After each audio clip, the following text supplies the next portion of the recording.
जितना हम लोगों के परिवार वालों ने हमारे घर के पुरुषों ने जेल खटा, शायद चंपा सोरेन उतना बार जेल नहीं खटे। इस तरह से टाइगर का उपाधि लिए मुझे मालूम नहीं। बीजेपी में भी बहुत शिक्षित नेता थे, बहुत थे। ऐसा बोला जाए तो बाबूलाल का अपना पहचान क्या है? कुछ नहीं है। पिताजी का पहचान से वो घूम रहे हैं, पिताजी का नोट लेके वो बांट रहे हैं। जिस तरह से कल्पना जी एक महिला शक्ति के रूप में उभरी है पूरा झारखंड में। बातों का सिलसिला हम जारी रखते हैं। दीदी से ज़रा बात करते हैं। पहले तो आपके बारे में थोड़ा सा हम जान लें, परिचय। मेरा नाम सुधा रानी बेसरा, मैं घाटशिला विधानसभा क्षेत्र से बिलोंग करती हूँ और झारखंड आंदोलनकारी भी रह चुकी हूँ। चलिए, हमारा सौभाग्य है कि आपसे बात हो रही है। आज का जो झारखंड आप देख रही हैं जी, जिस तरह से राजनीति का स्तर गिरा है, ये ऐसा ही मुझे कहना चाहिए शायद, क्योंकि राजनीति में सत्ता के लिए आज कुछ भी कर रहे हैं राजनीतिक दल। तो क्या आप देख रही हैं इस बार के चुनाव में? आज का राजनीतिक स्तर इतना गिर चुका है कि सत्ता के लिए मैंने कुछ भी करने को लोग तैयार है, हर पार्टी के लोग। बीजेपी का तो आप देख ही रहे हैं पिछले कई महीनों से। बीजेपी तो मैंने उनके लिए कोई ऐसा शब्द नहीं आ रहा है दिमाग में कि मैंने किस शब्द से निंदा करूं। मैंने सत्ता पाने के लिए मैंने छोटे से छोटे कामों में उनका ध्यान, मैंने लोगों का ध्यान को भटकाने का काम कर रहे हैं वो। और ये 10 साल जो केंद्र में उन्होंने राज किया है, 10 साल में जो स्थिति केंद्र के साथ साथ उनके शासन में जो मैंने राज्य जिस क्षेत्र में बीजेपी का जिस राज्य में शासन सत्ता मिली थी उन्हें, मैंने किसी भी हाल में मैंने अपने कब्जे में पूरे देश को करना चाह रहे हैं वो। झारखंड मिलके 2000 से लेकर 2024 इतना साल झारखंड आंदोलनकारियों ने जो सपना देखे थे कि झारखंड हमारा कैसा होना चाहिए, झारखंड हमारा शिक्षा के स्तर में आगे बढ़ना चाहिए, पूरे देश में नाम होना चाहिए, झारखंड के लोगों को अच्छा रोज़गार मिलना चाहिए, झारखंड शिक्षित और समृद्ध बनना चाहिए। ये सपना लेकर के झारखंड अलग राज्य की लड़ाई सबों ने लड़ा था।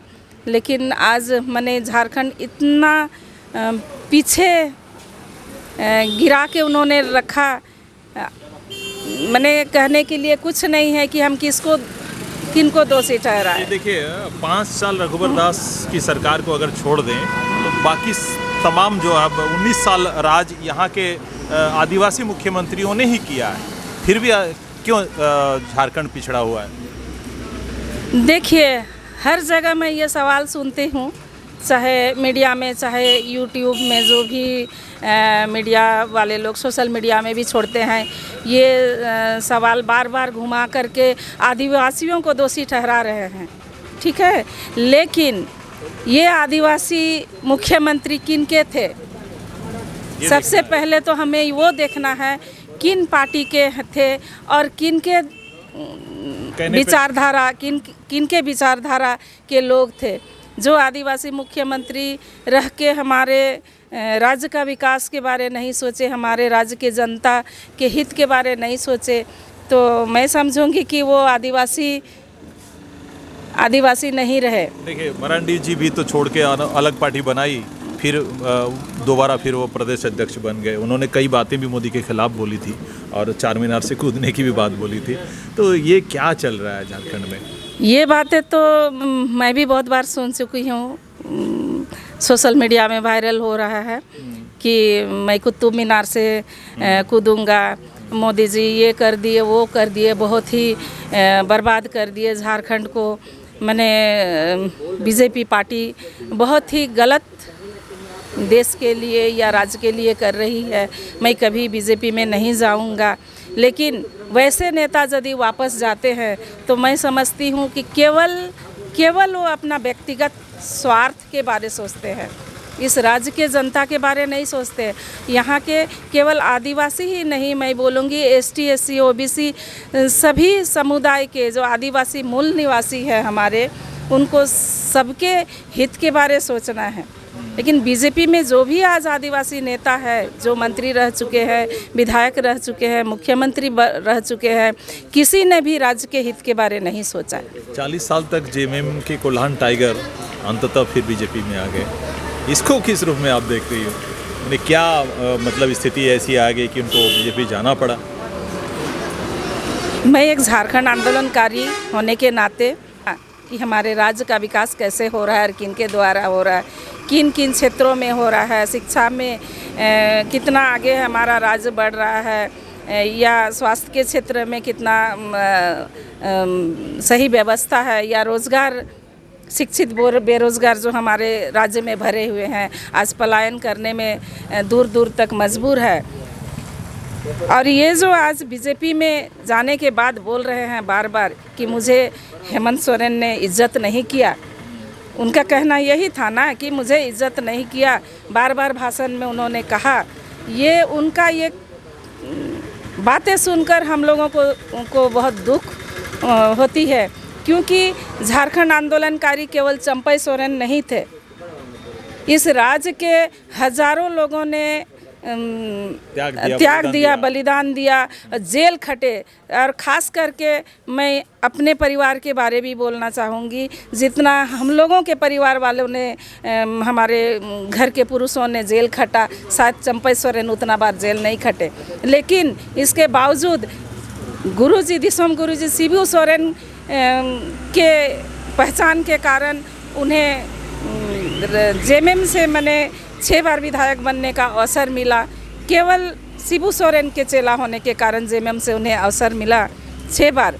इसके बावजूद उन्हें संतुष्ट नहीं है, वो विधायक भी रहे, मंत्री भी रहे, साथ ही साथ अभी जो मुख्यमंत्री बनने का उनको अवसर मिला, ये भी कहीं ना कहीं हेमंत सोरेन का ही सोच है। नहीं तो ऐसा पहचान नहीं बना, हटा दिया, इसलिए वो भी मैं बता रही हूँ आपको। उन्होंने केवल किस तरह से टाइगर का उपाधि लिए मुझे मालूम नहीं, उस समय हम लोग बहुत छोटे उम्र के थे आंदोलन के समय। तो लेकिन मुख्यमंत्री उनको किन परिस्थिति में बनाया गया, ये भी पूरे राज्यवासी को जानते हैं। और किन परिस्थिति में उन्हें हटाया गया या वो हटे, ये भी राज्यवासी जानते हैं, शिक्षित लोग जानते हैं। हो सके जो भोले भाले लोग हैं उनको उनकी हेमंत के खिलाफ बोलकर बरगला रहे हैं, लोग गलत सोच रहे हैं, ये बात अलग है। लेकिन ऐसा हम लोगों को माने आभास हुआ था कि वो मुख्यमंत्री रहते हुए ही बीजेपी के साथ उनका प्लानिंग चल रहा था। पार्टी तोड़ने वाले सभी विधायक को गोलबंद कर रहे थे कि हम तुरंत से ही एक रातों रात हम बीजेपी में ज्वाइन करें और बीजेपी से वो शपथ ग्रहण करें। ऐसा बाहर ही बाहर हम लोगों को सुनने को मिल रहा है, जो कि हम तो आज आम पब्लिक के रूप में हैं, ठीक है। लेकिन इन परिस्थिति में उनको अपमान किसी ने नहीं किया, उनको मुख्यमंत्री के पद में उनको आसीन कराया और सम्मान मिला। जितना सम्मान उनको दिया गया JMM में, शायद झारखंड नामधारी जितने भी विधायक और नेता या बुजुर्ग लोग आज कोई स्वर्गवास हो चुके, कोई आज हैं अपने घर में, किसी को भी ऐसा सम्मान नहीं मिला होगा। तो चलिए, आपकी बातों से वो तो क्लियर हो गया। अब यहाँ का जो परिप्रेक्ष्य, उन्हीं के बेटे यहाँ से प्रत्याशी रहे थे बीजेपी के, उसको लेकर भी काफ़ी बातें हुई, वीडियो वायरल हुआ कि पैसे बांट रहे हैं, बहुत सी सारी चीज़ें हुई। तो ये हम ओवरऑल ये घाटशिला विधानसभा की बात नहीं कर रहे हैं, पूरे कोल्हान और झारखंड की बात करते हैं। क्या लग रहा है आपको, अगली सरकार किनकी बनते हुए दिख रही है आप? देखिए, आपका आकलन भी हो। हाँ, निश्चित रूप से अनुभव भी है, और साथ में हम लोग अपने क्षेत्र के साथ साथ दूसरे क्षेत्र से भी संपर्क करके पता लगा रहे हैं कि किनको वोट किए। व्यक्तिगत रूप से मैं महिलाओं से पूछ रही हूँ, जैसे आज BJP गठबंधन है, तो बीजेपी वाले तो बोलेंगे ही मेरा बन रहा है, आजसू वाले भी बोलेंगे हम गठबंधन को साथ दे रहे हैं। उस परिस्थिति में भी कुछ कुछ महिलाएं सच बात बोल रही है कि दीदी हम लोगों ने जेएमएम को तीर धनुष को वोट किया, क्योंकि पूरे क्षेत्र में ही देखिए, ये तो सत्ता का लालच में या व्यक्तिगत स्वार्थ से कोल्हान का जो राजनीति है बीजेपी का बहुत गड़बड़ हुआ है, उथल पुथल हुआ है। हाँ, वो खुद अपने में माने उस बात को माने या ना माने, बीजेपी में भी बहुत शिक्षित नेता थे, बहुत थे, लेकिन उन लोग का भी तो कहीं ना कहीं आशा था कि हम 10 साल या 5 साल हम क्षेत्र में अपने क्षेत्र को सेवा दे रहे हैं और प्रतिनिधित्व कर रहे हैं, तो मुझे भी विधायक बनने का अवसर मिलेगा। लेकिन सभी का मनोबल तोड़ करके कोई नया व्यक्ति को ऐसा बोला जाए तो बाबूलाल का अपना पहचान क्या है? कुछ नहीं है। पिताजी का पहचान से वो घूम रहे हैं, पिताजी का नोट लेके वो बांट रहे हैं और नोट के बल पे ही अपना पहचान। तो ये तो एक लोकतंत्र का हत्या है। हम तो बोलेंगे कि लोकतंत्र से चुनाव नहीं हो रहा है, ये व्यवस्था उन लोगों ने किया। अब व्यवस्था तो उन्हीं के पास है ना, उन्हीं के पास आयोग से लेके आपका ईडी सीबीआई सारा मुझे तो ऐसा लगता है कि चुनाव आयोग ही भाजपा है। माने भाजपा एक तरह से चुनाव आयोग का काम कर रही है। हाँ, ये हो रहा है। हाँ, आपका कहना है। हाँ। और ऐसा ही दिख रहा है, तो कहीं ये हरियाणा की तरह तो कहीं इस तरह से चौंकाने वाला रिजल्ट नहीं आ जाएगा? हरियाणा में कांग्रेस पूरी तरह आश्वस्त थी कि हम सरकार बना रहे हैं, मगर इन वक्त रिजल्ट जब आया तो उल्टा। तो फिर हम इस तरह का यदि कुछ होता है तो हम निश्चित रूप से ये बोल सकते हैं कि ईवीएम में उनका हैक ध्यान है। लोग मानते नहीं कि हैक नहीं होता है, जबकि हैक होता है, ऐसा कहना है बहुत विशेष। क्योंकि सारे लोगों का कहना, जो लोग ईवीएम बनाए हैं, जो लोग इंजीनियर है, एक्सपर्ट है ईवीएम के, उन लोग भी तो अपना जो भी है, जो लोग रिसर्च किए हैं उस पर, जांच किए उस पर, सारे लोग उस पर अपना माने बात जवाब दे चुके हैं कि ईवीएम हैक हो सकता है। अच्छा, पड़ोसी राज्य यहाँ पर मध्य प्रदेश, पश्चिम बंगाल, उड़ीसा, छत्तीसगढ़, ये सारे जो है पड़ोसी जहाँ पे एनडीए की गवर्नमेंट है ना, बंगाल को छोड़कर, यूपी भी है, फिर भी असम से सुरक्षा बल मंगाने की ज़रूरत क्यों पड़ी? बरहेट में खास करके जहाँ हेमंत सोरेन जी लड़ रहे हैं, ये क्या आपको लग रहा है? उनको इतना डर घुस गया है कि हम माने बाहुबल का यूज़ करें, बाहरी लोगों का चेहरा देखने से यहाँ के जनता डरेंगे। जनता को डर घुसाने के लिए ये सब उनका प्रयास है। लेकिन यहाँ का जनता, यहाँ के जनता डरने वाले नहीं हैं, क्योंकि खुलेआम लोग बोल रहे हैं कि हम लोगों के लिए बीजेपी माने क्या बोलेंगे, सब कुछ ख़त्म कर दिए, सब कुछ। कई दांव खेल चुके हैं ना, अब धर्म का, जाति का, समुदाय का, अब तो घुसपैठ का। तो देखिए, धर्म का नाम से लोग जुड़ते तो ज़रूर हैं, क्योंकि एक आस्था का नाम है धर्म, ठीक है? धर्म के नाम से लोग आस्था के नाम से बुलाते हैं, लेकिन आस्था के नाम से ही बीजेपी वाले राजनीति करेंगे, ये लोगों को जानकारी नहीं था।